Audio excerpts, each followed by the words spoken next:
Baik, kita lanjutkan tentang bahasan biomolekul yang terakhir tentang protein dan asam nukleat atau DNA, RNA ya. Protein kita tahu adalah polimer alami, salah satu polimer alami yang tersusun dari asam amino. Asam amino adalah monomer dari protein, dan protein ini kita biasanya sebut sebagai polipeptida. Protein dalam soal ujian tentang biomolekul itu yang kalian harus tahu bahwa setiap asam amino itu terdiri atau mengandung gugus. Ada 4 gugus yang berbeda. Jadi atom C-nya mengikat 4 gugus yang berbeda. Yaitu ada gugus ini contoh asam amino. Ini asam amino alanin kalau nggak salah. Ini COOH harusnya, ini NH3. Dia mengikat, atom C ini mengikat, ini chiral ya, dia mengikat H. Dia mengikat COO- atau COH. Kemudian dia mengikat dengan NH3. Serta R. R ini mau rantai apapun, mau ada siklik lah, mau ada panjang ke bawah boleh, mau rantai lurus, mau rantai cabang, mau rantai siklik, terserah. Jadi monomer dari protein tersusun dari berbagai jenis asam amino. Asam amino strukturnya minimal dia punya 4 gugus ini. Atom C, rantai C, terus NH3, COOH, sama H. Nah, gabungan dari asam amino yang ada itu akan menjadi protein. Protein ini terbentuk dari gabungan beberapa asam amino.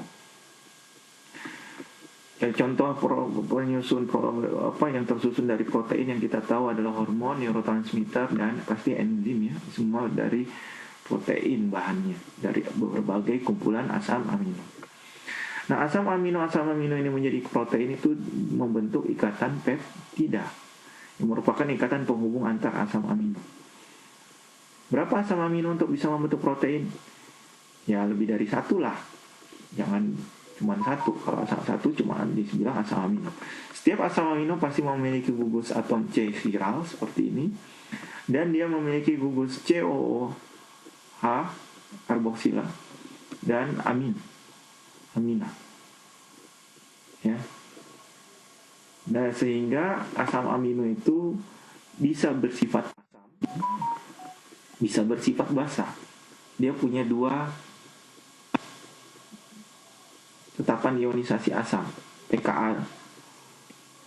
Ya, punya pKa, dan ini juga punya pKa kan ya. Jadi setiap asam amino memiliki sifat asam, gugus yang memiliki sifat asam dan gugus yang sifat basa. Dan keduanya ini gugus yang bersifat asam lemah dan ini basa lemah. Sehingga dia punya pKa dan 2 pKa atau 2 pKb gitu ya. Oke. Nah, ikatan peptida terjadi antara ujung-ujung ini. Ini namanya ujung C, ini ujung N. Karena asam amino pasti ada ujung N-nya, ada ujung COOH-nya. Nah, gabungan antara asam karboksilat dengan amina itu akan menjadi amida. Kan reaksi dari amida, reaksi pembentukan amida itu dibentuk dari asam karboksilat dengan amina. Ya, yang menjadi ikatan peptida. Ya. Jadi berbagai asam amino kamu bisa gambarkan mau berapapun asam aminonya pasti dia dihubungkan oleh ikatan peptida. Dan menghasilkan molekul air tentunya. Karena ini kan COH, ini NH3, OH-nya lepas sama H-nya dari NH3, sehingga N-nya menyerang karbon C yang ini. N-nya menyerang karbon yang ini, sehingga bisa membentuk ikatan. Kan N-nya mempunyai donor elektron kan ya. Nah, ini jenis asam amino yang ada. Nggak usah dihafal. Yang jelas kamu tahu tipe strukturnya. Semua memiliki ikatan gugus karboksil dan amina. Dan setiap asam amino membentuk protein, dia akan terhubung di antara dua gugus ini ya, yang bersifat asam dan sifat basanya ya. Nah ini contohnya alanin. Alanin adalah asam amino yang standar basic ya, hanya dihubungkan dengan CH3. Yang bedanya adalah gugus R-nya ya, rantai karbon. Arginin misalnya rantai karbonnya beda ya. Asparagin juga rantai karbonnya beda. Ini juga beda. Ini lebih bersifat asam ya. Ini malah karboksilatnya banyak pKa-nya nambah satu lagi karena dia ada asam karboksilat di sini, asam lemah. Ya. Jadi ada COO-, NH3, COH gitu. Kemudian ini ada cysteine, ada punya HHS di sini. Ini spesifik untuk cysteine, untuk rantai karbonnya. Kemudian di sini juga ada asam karboksilat untuk asam glutamat. Jadi kadang ada juga yang tanya manakah asam amino yang bersifat asam. Ya kalau gugusnya ada yang lain bersifat asam karboksilat, punya gugus asam karboksilat itu bisa bersifat asam.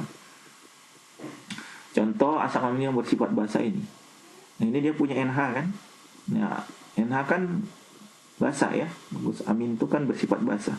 Jadi histidin salah satu dia asam amino yang bersifat basa. Ya. Ini kalau ada COH lagi itu berarti bersifat asam. Kalau ada NH3 atau ada gugus N dari struktur rantai panjangnya itu pasti juga sifat basa juga ya. Juga sifat basa lisin ya, sifat basa. Oke. Lanjut. Struktur protein itu ada 4. Pertama adalah struktur primer. Struktur primer itu dimana struktur protein berasal dari gabungan asam amino ya, yang dibentuk dengan ikatan peptida. Ini struktur protein, ada karbon, ada nitrogen, ada oksigen, ada H, ada R group. Kemudian yang kedua adalah struktur sekunder. Struktur sekunder itu lebih kompleks lagi strukturnya daripada struktur primer. Kalau struktur primer kan yang penting ada ikatan peptida gabung dengan asam amino lain. Kalau struktur sekunder itu ada interaksi molekul. Ada gaya interaksi molekul antara oksigen dengan nitrogen. Ada ikatan hidrogen. Jadi ada interaksi hidrogen, misalnya ikatan hidrogen antara gugus yang satu, gugus COH dari asam amino yang satu dengan yang lain gitu ya. Ini contoh ada interaksi hidrogen yang putus-putus di sini. Nah, struktur yang ketiga itu memperhitungkan gaya interaksi lemah yang lain. Ada gaya London, dipol-dipol, ya. Kemudian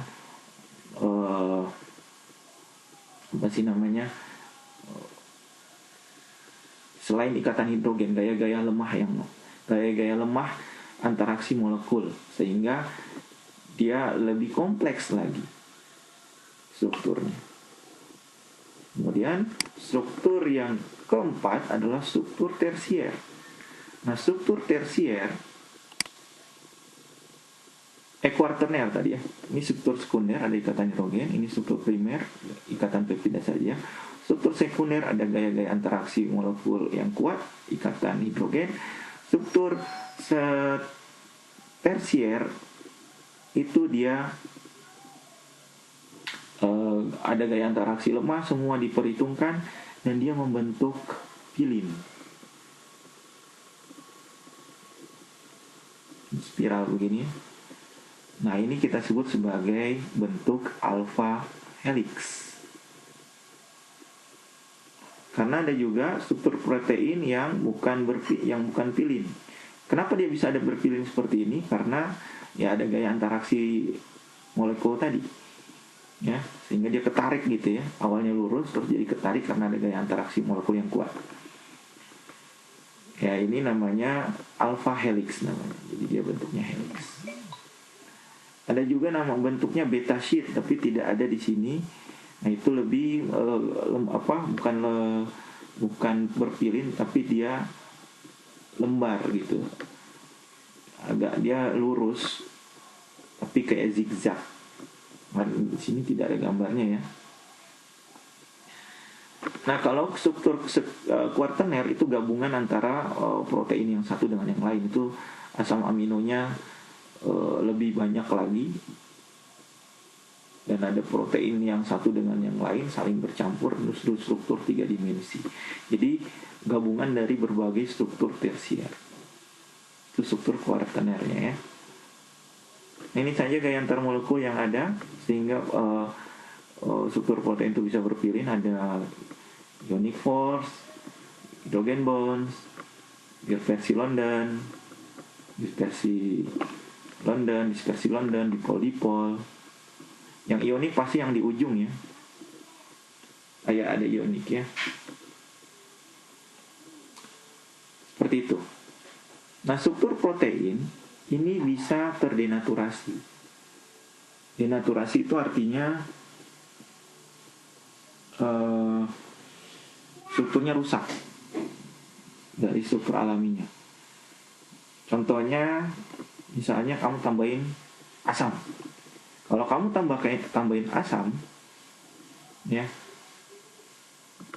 dia akan bereaksi dengan yang basah di struktur protein kan? Atau tambahin basah, dia akan bereaksi dengan asam karboksilat. Ya, jadi struktur protein akan rusak kalau dia pH diberikan pada pH yang sangat ekstrim. Jadi pH yang asam banget, asam kuat, basa kuat gitu ya, kamu tambahkan, struktur proteinnya akan rusak. Protein akan rusak, itu akan berwarna. Kamu kalau lihat, kalau masak telur kan, putih telur kan bening kan, tapi kalau dia dimasak jadi warna putih, itu struktur proteinnya rusak. Ya, ini udah rusak. Jadi faktor yang pertama adalah pH ekstrim. Faktor yang kedua adalah pemanasan. Nah, kalau suhu tinggi kan katanya putus semua di sini. Dan yang ketiga adalah ditambahkan logam. Kalau misalnya tambah logam di sini, dia akan membentuk kompleks, rusak proteinnya. Akan ada endapan putih. Protein rusak itu ditandai dengan adanya endapan putih. Ya, putih telur. Putih telur kan albumin ya. Warnanya bening, kemudian jadi putih karena dipanaskan. Nah, kalau ditambahkan asam basa juga akan berwarna putih. Ditambahkan logam, dia juga akan berwarna putih, rusak, terdenaturasi. Dan yang terakhir, kalau ditambahkan garam, sehingga kelarutannya berkurang. Sehingga salting in atau salting out gitu ya. Kalau kita tambahkan garam, kelarutannya berkurang. Ya. Jadi dia akan rusak proteinnya. Itu namanya denaturasi protein. Ada juga namanya renaturasi. Renaturasi berarti dia membentukkan struktur protein baru. Nah itu intinya dia akan bisa membentuk ikatan peptida kembali. Gitu. Ya, reaksi antara karboksilat dengan NH3 kan ini salah satunya. Amina kan menjadi amida, ini salah satu bentuk renaturasi protein dari berbagai asam amino mungkin yang sudah tercerai berai digabungkan lagi sehingga menjadi struktur protein yang bagus kembali gitu ya. Kemudian yang terakhir adalah asam nukleat. Asam nukleat merupakan polimer yang penting dalam sintesis protein. Karena protein dalam tubuh bisa dibuat jika DNA atau RNA bisa mereplikasi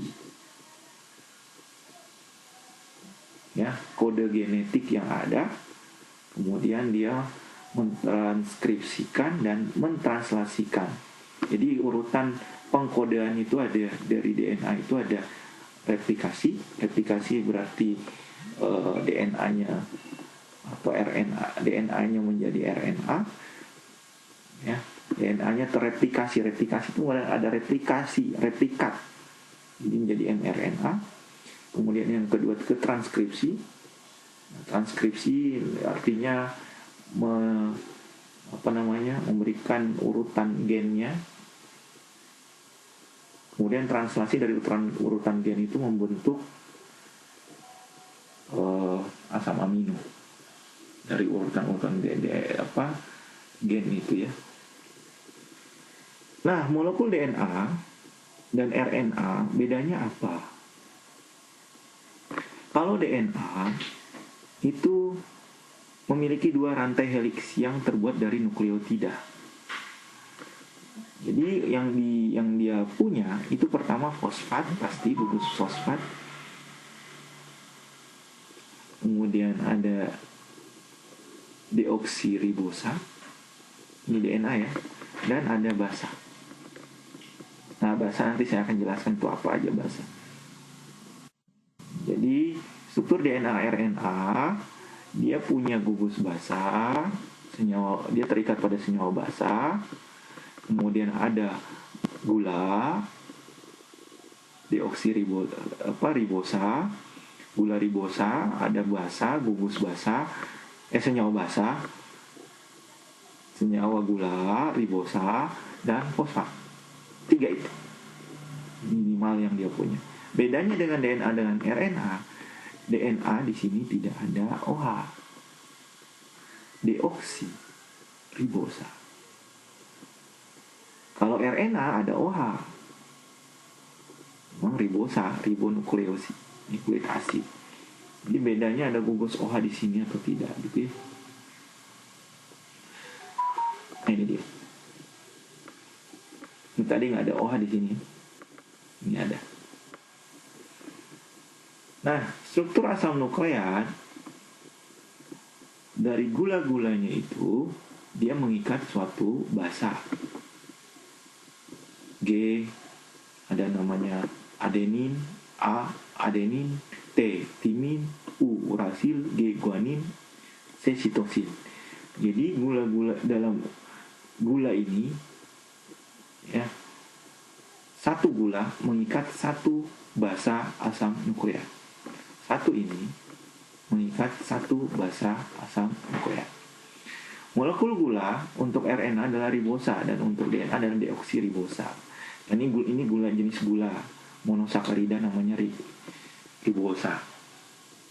Ya. Dia siklik 5.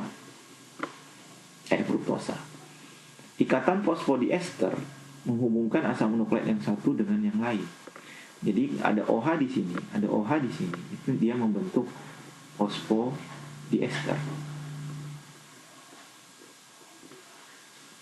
Ya. Fosfodiester. Menghubungkan asam nukleat yang satu dengan yang lain. Dan G adalah basa asam nukleat untuk guanin. A, adenin, timin, sitosin, urasil, segala macam.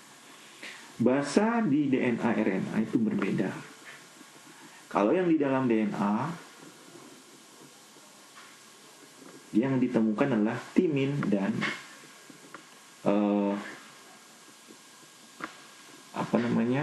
yang ditemukan hanya di DNA itu hanya timin.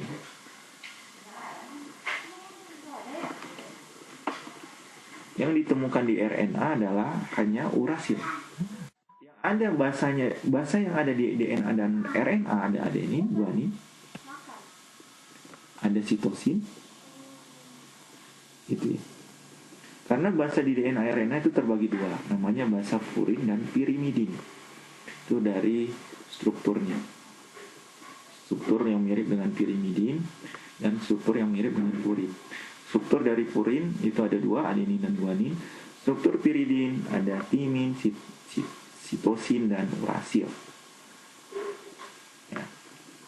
Jadi kalau misalnya DNA komplement ke RNA, ya timin menjadi urasil. Itu kan?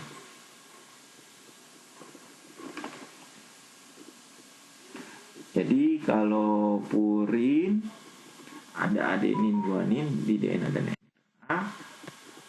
Kemudian ada sitosin untuk yang pirimidin. Ini yang kamu harus tahu dulu. DNA RNA ada adenin dan guanin. Yang berbeda adalah untuk purinnya, yang pirimidin ada sitosin, yang timin dan urasil masing-masing hanya ada di DNA dan RNA.